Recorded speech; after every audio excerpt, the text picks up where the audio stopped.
Hello friend, welcome back to our channel. तो आज हम एक बेसिक जो स्टार्टिंग होती है ब्लाउज की, उसकी ड्राफ्टिंग आपको बताएंगे कि उसकी ड्राफ्टिंग कैसे करते हैं। क्योंकि ये हमारे पास इंस्टा पे काफ़ी मैसेज आ रहा था कि मैम हमें इसकी ड्राफ्टिंग पूरी स्टेप बाय स्टेप पूरा उसका डिटेल में समझा दीजिए। तो मैंने इसके लिए लिया है जो हमारा ये नॉर्मल एक अस्तर आता है, वैसा ही मैंने पीस ले लिया है। तो ये हमारा 80 सेंटीमीटर है और हमें जो इसकी चेस्ट की मेजरमेंट रखनी है ब्लाउज की, वो हमें 34 रखनी है। और जो हमारे ब्लाउज है, ब्लाउज की हमें लंबाई 15 इंच की रखनी है।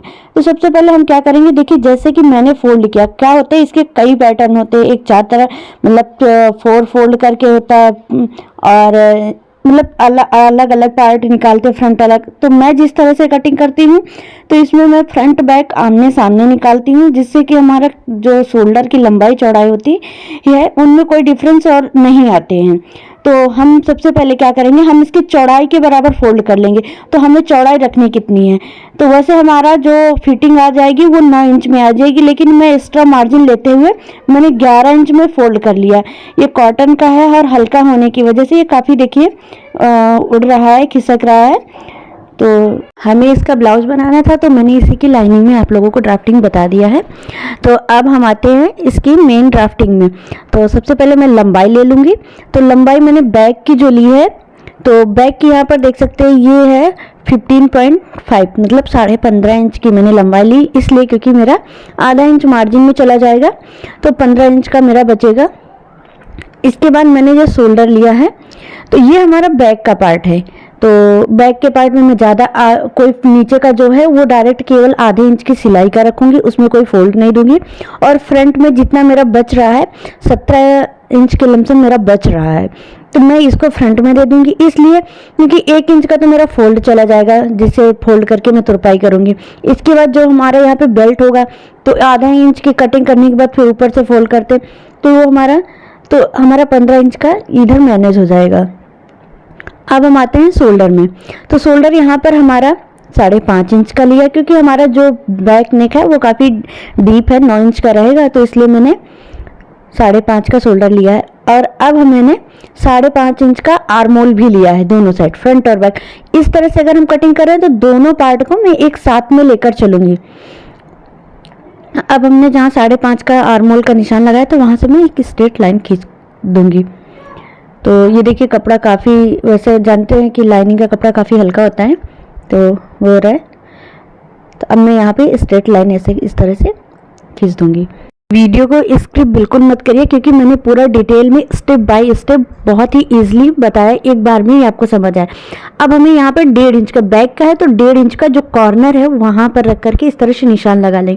आपके पास अगर स्केल है तो आप स्केल से इसका कर्व दे सकते हैं, नहीं तो आप हाथ से ही इस तरह से कर्व दे सकते हैं। देखिए जैसे मैंने किया है, बड़े आराम से, मैंने कोई वीडियो फास्ट भी नहीं की, बहुत अच्छे से मैंने बताया है। आई होप आपको अच्छे से समझ में आया होगा। अब हम इसी तरीके से नेक ले लेंगे। तो नेक का मैंने इधर देखिए नीचे का जो मैंने चौड़ाई ली है, तो चौड़ाई मैंने 3 इंच का लिया है, क्योंकि नीचे थोड़ा सा नहीं तो इस तरह में यू बन जाता है और नीचे इस तरह चौड़ा हो जाएगा, तो अच्छा से बॉडी शेप आ जाता है। फिर वो मैंने लंबाई यहाँ पर 9 इंच की लंबाई में 3 इंच की चौड़ाई में इस तरह से गले का निशान लगा दिया। अब हमें ऊपर इसकी डॉट्स जो प्लीट्स होती है उसका निशान लगाना। तो ऊपर से 10 इंच और साइड से मुझे 3.5 इंच का। इसके बाद जहाँ पर मुझे ये दोनों मिल गए, वहाँ पे क्रॉस का निशान लगाने के बाद स्ट्रेट लाइन खींच देना है। इसके बाद हमें अब इंची टेप लेना है, उससे 1 इंच इधर और 1 इंच इधर, बीच में इस तरह से देखिए जैसे 2 इंच में, और इस तरह से इसको स्केल से, या आप अगर बिगनर हैं तो आपको स्केल की मदद लेनी पड़ेगी, नहीं तो आप अपने हाथ से भी कर सकते हैं। अब हमारा ये बैग तो पूरा कंप्लीट हो गया है। अब हम इसको फ्रंट की तरफ चलते हैं। तो फ्रंट में मैंने अभी आर्मोल तो बना दिया है, ये अब मैं यहाँ से सीधी लाइन खींचती हूँ। आर्मोल तो मैंने पहले ही दोनों का एक साथ में निशान लगाया था। अब हमें यहाँ पर इसमें 1 इंच, जैसे पीछे का 1.5 इंच लिया था वैसे आगे का 1 इंच का निशान यहाँ कॉर्नर में रख करके इस तरह से लेना है। और इस तरह से मैं बिना स्केल के भी कर्व का निशान दे दूंगी। अब हमें जो आगे का है, आगे का मुझे गला नेक लाइन, ये हमें आगे का हमें ज़्यादा डीप नहीं रखना है, ये हमारे 5.5 इंच रहेगा और ये इसकी मैं ज़्यादा चौड़ाई नहीं दूंगी, तो इसके लिए ये आगे का 2.5 इंच ही है और इसको मैं इस तरह से गोलाई दे दूंगी।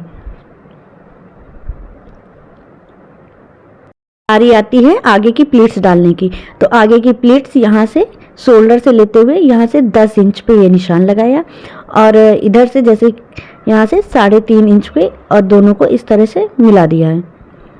इसके बाद अब मैं यहाँ से 1.5 इंच, देख सकते हैं 1.5 इंच के नीचे तक इसको मैं निशान लगा करके प्लेट, क्योंकि ये मैं यहाँ पर बेल्ट वाला, ये सिंपल भी इसी तरीके बनता है और इसी तरीके बेल्ट वाला, तो जहाँ पे 10 इंच का निशान लगा है उसी के सामने से मुझे ये थोड़ा सा डाउन करते हुए तीरा बना देना।